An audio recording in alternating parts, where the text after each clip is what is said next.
ভোরের আলো তখনও ফোটেনি, চারদিকে কুয়াশার মায়া। হাশেম চাচার পুরনো কাঠের চাকাটা ঘুরছে, ঠিক যেন তার জীবনের চাকা। কাদামাখা হাতে তিনি শুধু মাটি ছানছেন না, পরম মমতায় গড়ে তুলছেন আগামীর এক টুকরো স্বপ্ন। পাশে বসা ছোট্ট মিনুর চোখে আজ একরাশ বিস্ময়। তপ্ত দুপুরের তপ্ত বালু আর ভাঙা রাস্তা, নুয়ে পড়া শরীরে ভারী ঝুড়ির বোঝা নিয়ে হাশেম চাচা হাঁটছেন মাইলের পর মাইল। পেছনে মিনু তার আঁচল ধরে আছে, ঠিক যেন আগামীর এক উজ্জ্বল আশার হাত ধরা। রোদ তাকে পোড়ায়, কিন্তু তার অদম্য ইচ্ছাশক্তিকে দমাতে পারে না।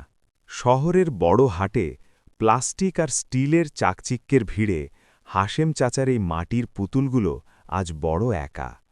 লোকজন পাশ কাটিয়ে চলে যায়, কেউ ফিরেও তাকায় না।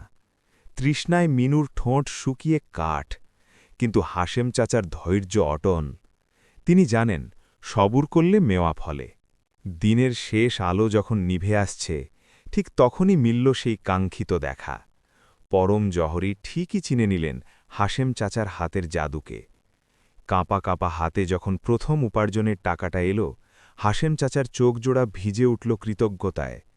ওপরওয়ালার কাছে মনে মনে বললেন, আজ আমার নাতনিটা অন্তত না খেয়ে থাকবে না। বাড়ি ফেরার পথে মিনুর পায়ে আজ নতুন চটি, মুখে এক চিলটে অমলিন হাসি। হাশেম চাচার পিঠের ঝুড়িটা আজ খালি, কিন্তু তার মনটা আজ এক অদ্ভুত শান্তিতে ভরা। পরিশ্রম আর বিশ্বাস থাকলে মাটির তৈরি এই স্বপ্নগুলোও যে একদিন সত্যি হয়, আজ হাশেম চাচা তা প্রমাণ করলেন।